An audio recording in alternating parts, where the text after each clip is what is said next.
boa noite. Começa agora o Jornal da Justiça desta terça-feira, 29 de novembro. O Conselho Nacional de Justiça lança Cadastro Nacional de Inspeção de Unidades Socioeducativas. Agora, os juízes vão colocar as informações no sistema eletrônico no momento da visita, tudo pelo celular ou tablet em tempo real. Este é um dos destaques da edição de hoje e você vai ver também. STF rejeita recurso de Eduardo Cunha questionando decisão que remeteu inquérito contra o ex-parlamentar para a Justiça Federal. Ministros do STF julgam liminar que suspendeu a cobrança de impostos de clubes de futebol durante a pandemia da Covid-19. E ainda, Tribunal Superior do Trabalho decide que postagens em redes sociais não justificam a retenção do passaporte de devedores.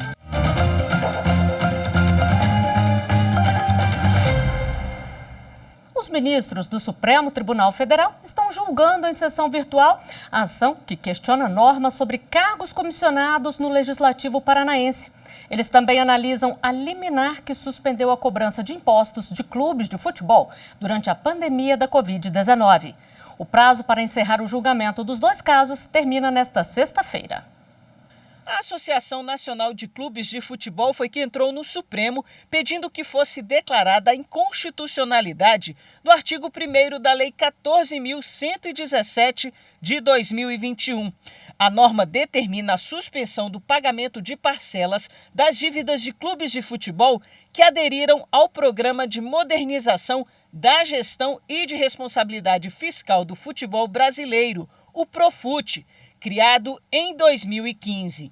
A Associação Nacional de Clubes de Futebol argumenta que há uma insegurança jurídica por causa da diferença de datas da decretação do estado de calamidade pública no Brasil em 2020 e a promulgação da lei questionada na ação.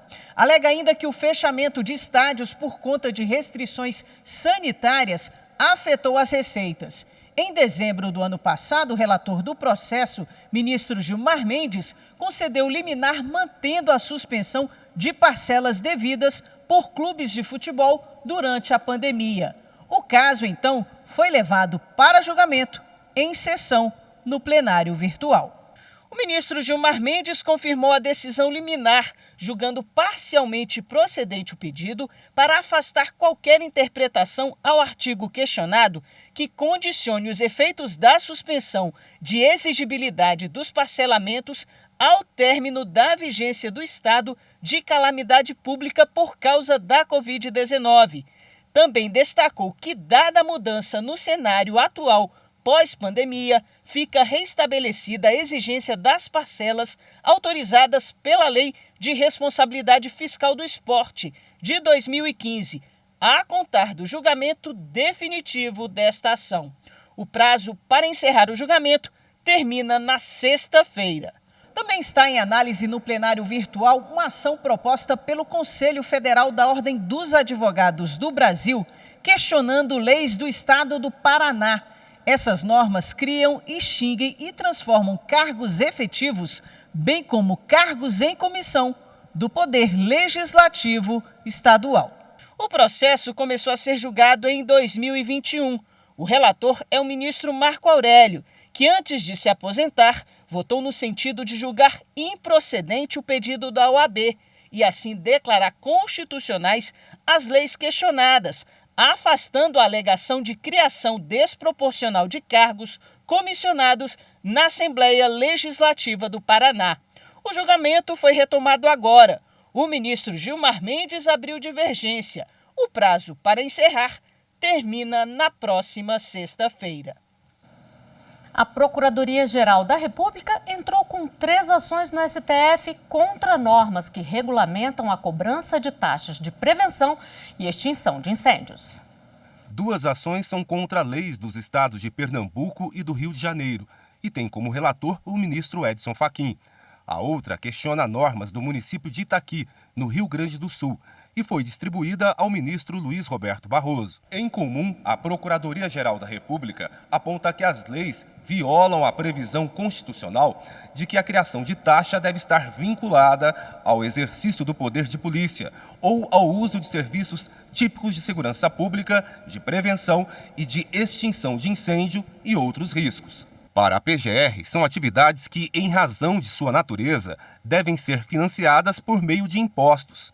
Para a Procuradoria, há vários precedentes em que o Supremo afirmou a inconstitucionalidade de normas que, como essas, instituíram taxas voltadas ao custeio de serviços vinculados à segurança pública.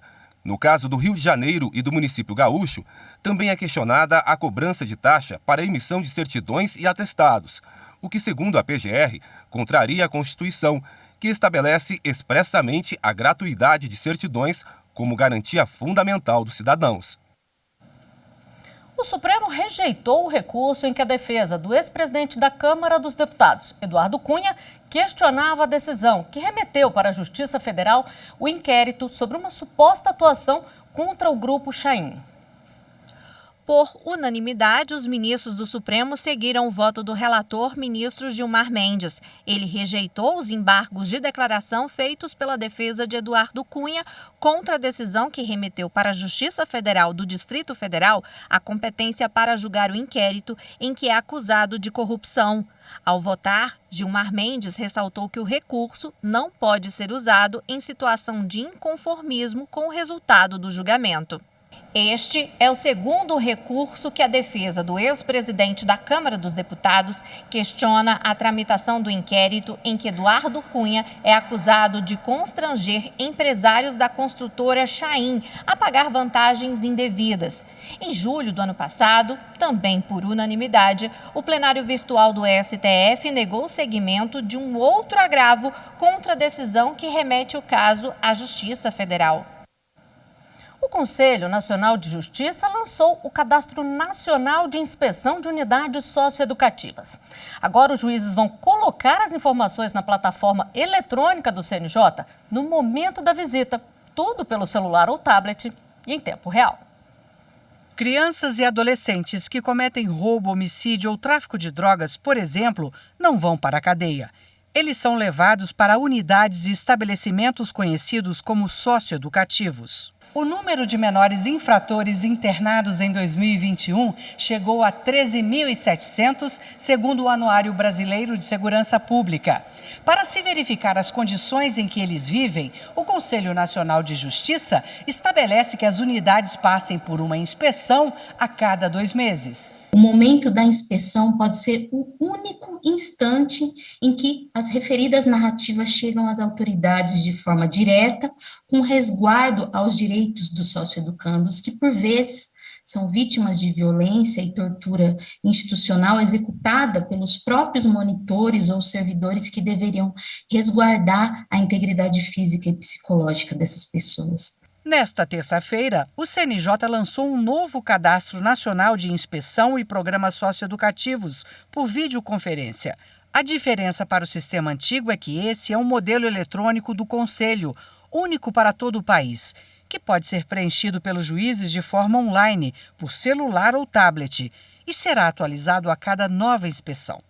O Conselho também lançou um manual para orientar os magistrados a preencher o cadastro.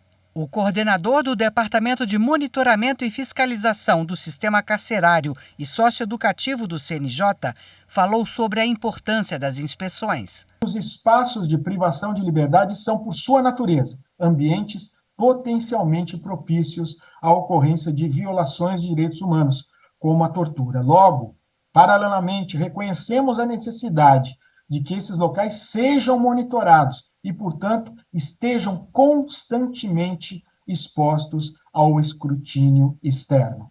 A estrutura do cadastro é recomendada pela ONU, Comissão Interamericana de Direitos Humanos e a Associação de Prevenção e Combate à Tortura. Isso vai contribuir para um sistema judiciário juvenil mais transparente e mais justo.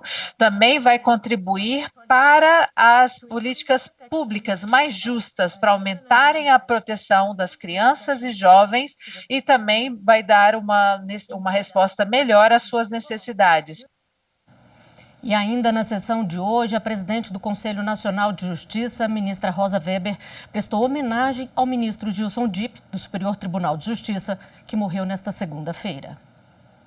Sua passagem pela atividade jurisdicional foi marcada por decisões irenistas, que tinham o desiderato de pacificação do litígio e formação de ideias para bem resolver as lides.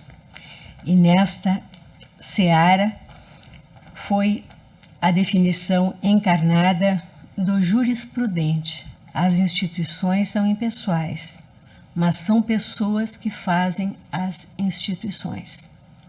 Dipp foi um dos expoentes nessa faina e sua presença será sentida por meio de suas obras. Na memória dos que tiveram o prazer de conhecê-lo pessoalmente, a lhaneza de trato foi uma marca indelével. Que Deus o guarde. Aos familiares e amigos, nossa profunda solidariedade. Gilson Dipp foi ministro do Superior Tribunal de Justiça por 16 anos. Morreu nesta segunda-feira em Brasília, aos 78 anos, o ex-ministro do Superior Tribunal de Justiça, Gilson Dipp. Ele era ministro aposentado do STJ e participou da composição da Corte de junho de 1998 a setembro de 2014. Durante os mais de 16 anos de atuação, Gilson Dipp ocupou os cargos de presidente da 5ª Turma e de vice-presidente do Tribunal e do Conselho da Justiça Federal. Também foi membro do Tribunal Superior Eleitoral entre 2011 e 2013. Dipp foi também juiz do Tribunal Regional Federal da 4ª Região. Além da atuação na magistratura, Gilson Dipp foi professor de Direito Civil e integrante da Comissão da Verdade, criada para investigar crimes cometidos durante a ditadura militar. Gilson Dipp era casado e deixa 3 filhos. A seguir, a gente mostra os processos que devem ser julgados daqui a pouco na sessão plenária do TSE. Voltamos já já.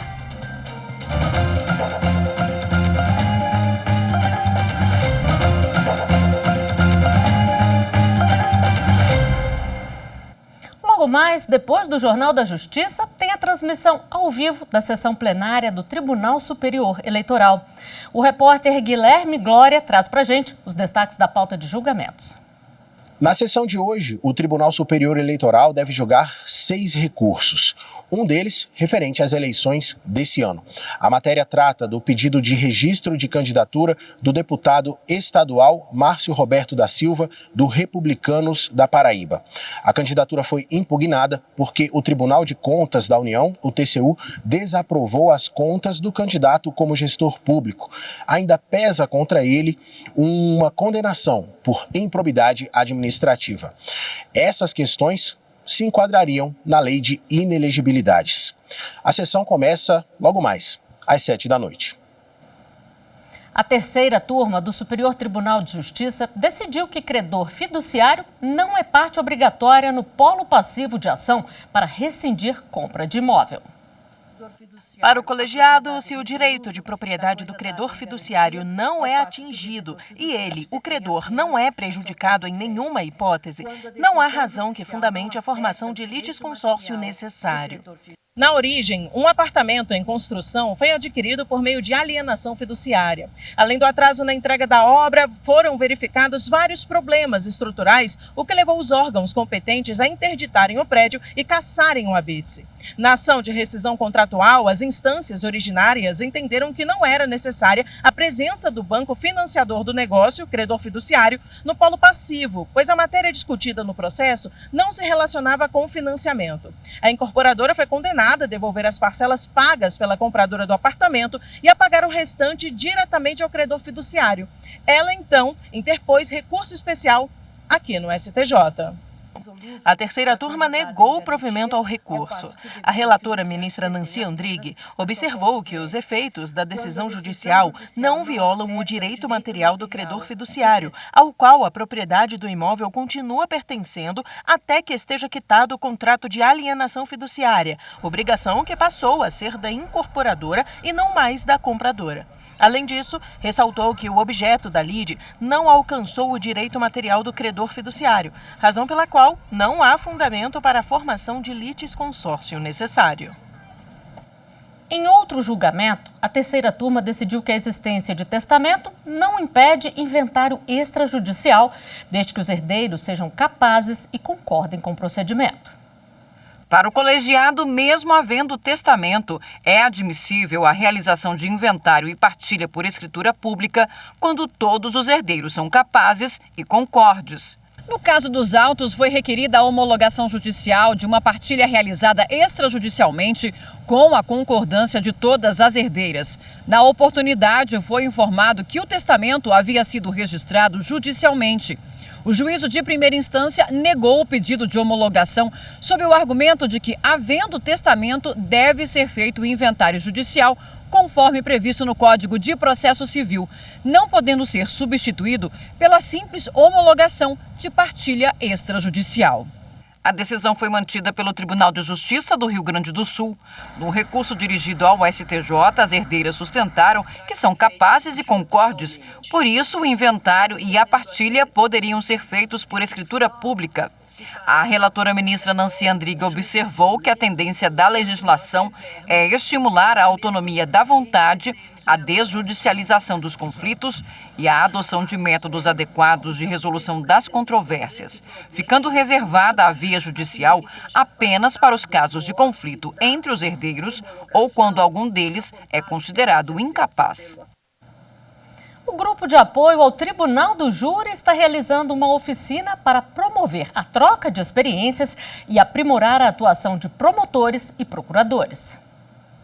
Os procuradores do Grupo de Apoio ao Tribunal de Júri estão reunidos na Procuradoria-Geral da República, em Brasília, do dia 29 de novembro até o dia 1º de dezembro, para a realização da oficina do Tribunal do Júri. O objetivo é compartilhar experiências trazidas pelos promotores dos Ministérios Públicos Estaduais de São Paulo e do Rio Grande do Sul, além de procuradores de Justiça do MPDFT, para aprimorar a atuação do grupo, formado por procuradores da República. O Grupo de Apoio ao Tribunal do Júri é um grupo operacional vinculado à 2ª Câmara de Coordenação à Revisão do Ministério Público Federal. Esse grupo foi criado para prestar auxílio direto a procuradores da República que atuam em processos do Tribunal do Júri. Através desse grupo, colegas que são membros são designados para atuação juntamente com o procurador natural. Essa atuação ela começa desde o momento do inquérito policial e vai até o trânsito em julgado, passando inclusive pela realização do plenário em si, que é o clímax do júri. O Tribunal do Júri é uma técnica de combate ao crime bastante especializada, ou seja, se submete à sociedade local o julgamento daqueles que violam a lei e praticam crime dolosos contra a vida.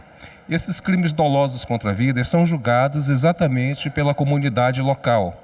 E isso exige um aperfeiçoamento não só jurídico sobre o tema, sobre a atuação, mas também um aperfeiçoamento do procurador da República de retórica, entendeu? De pronunciamento em plenário. Então, é isso que nós estamos buscando aqui nessa oficina, aprimorar esse trabalho dos procuradores da República que dão apoio a outros procuradores da República que necessitam de uma intervenção de colegas mais especializados. Veja no próximo bloco. Para o TST, as postagens em redes sociais não justificam a retenção do passaporte de devedores. Voltamos em instantes.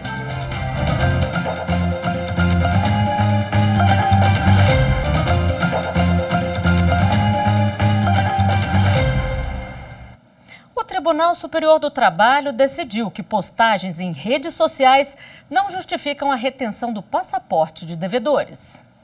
A seção 2 de dissídios individuais do TST rejeitou o recurso de uma auxiliar de serviços gerais que pretendia a retenção dos passaportes dos sócios da Home Sweet Home de Curitiba, no Paraná. Os empresários foram condenados em ação trabalhista movida pela profissional. Segundo o colegiado, não ficou demonstrada a proporcionalidade da medida. Na reclamação trabalhista ajuizada em 2014, a empresa foi condenada a pagar cerca de R$20 mil à mulher. Na execução, não foram encontrados bens ou valores para quitar o débito e, como medida coercitiva, o juízo de primeiro grau determinou o cancelamento dos cartões de crédito, a suspensão das carteiras de motorista e a retenção dos passaportes dos sócios.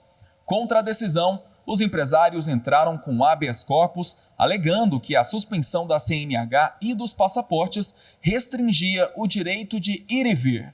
Argumentaram também que não havia garantia de que a retenção viabilizaria o pagamento do débito trabalhista. O Tribunal Regional do Trabalho teste, da 9ª testando, Região 1, 2, 3, manteve audiodescrição, o pedido em teste, relação à CNH, 1, 2, 3, mas liberou teste, os passaportes. teste, 1, 2, 3, no testando, recurso ordinário ao audiodescrição. TST, a auxiliar Não saiu sustentou nenhum que a nada, execução nada. já se estende por mais de 7 anos e que após Teste, a concessão teste, do 1, 2, habeas 3, corpus, testando. verificou as redes sociais dos devedores. Com fotos Teste, 1, 2, 3, anexadas aos testando, autos, audiodescrição. ela disse que um deles é 29 chefe de de novembro cozinha, de 2022. proprietário de um restaurante secreto que cobra valores elevados para reservas de pequenos grupos e fazia churrascos com carnes nobres para os amigos. O outro devedor havia feito diversas viagens internacionais no curso do processo. Também alegou que eles haviam aberto novas empresas após o ajuizamento da ação trabalhista. O relator do recurso, ministro Douglas Alencar Rodrigues, explicou que o Código de Processo Civil permite a adoção de medidas coercitivas atípicas para a quitação de dívidas reconhecidas em juízo, em caráter excepcional.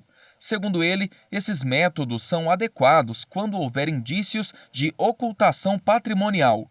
No caso, a decisão que suspendeu os documentos de maio de 2020 registrou que já haviam sido tentadas todas as medidas tradicionais de execução.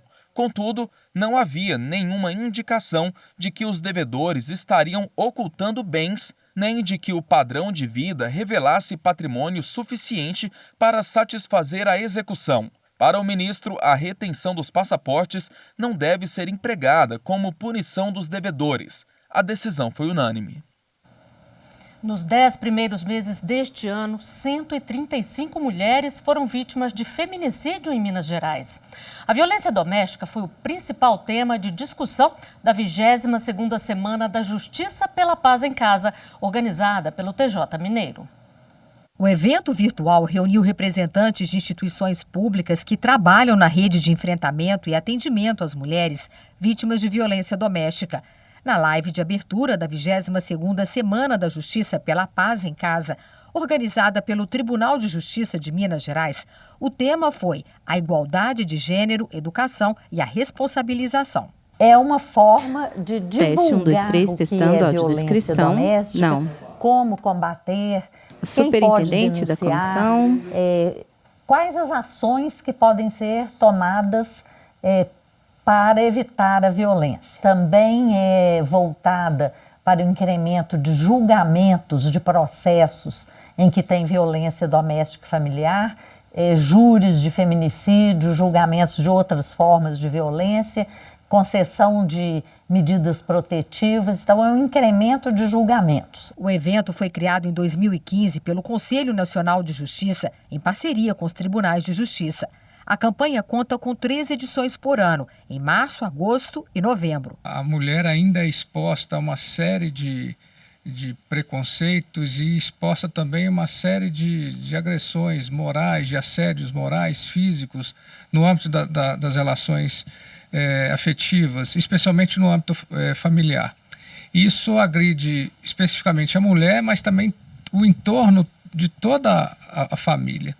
Então, essa semana ela é de suma importância para que a gente consiga conscientizar as instituições públicas, as instituições privadas que são parceiras desse projeto, para que ele possa ser implementado de uma forma bem assertiva e que produza frutos imediatos. Somente nos 10 primeiros meses deste ano, 135 mulheres foram vítimas de feminicídio no estado, segundo a Secretaria de Justiça de Minas Gerais.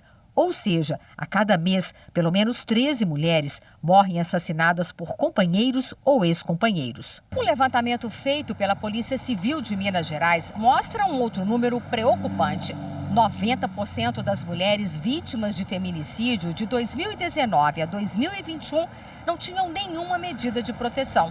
Sem a denúncia, as vítimas ficam fora da rede de proteção e de assistência que pode ajudar a quebrar o ciclo de violência nos relacionamentos abusivos. É a partir da denúncia que as vítimas informam às autoridades públicas sobre o risco que correm antes que o feminicídio aconteça. O momento da denúncia é um momento muito especial para a rede de enfrentamento. É o momento que essa mulher decide tomar uma atitude de noticiar as autoridades. E a partir daí, a rede precisa estar preparada para garantir proteção a essa mulher.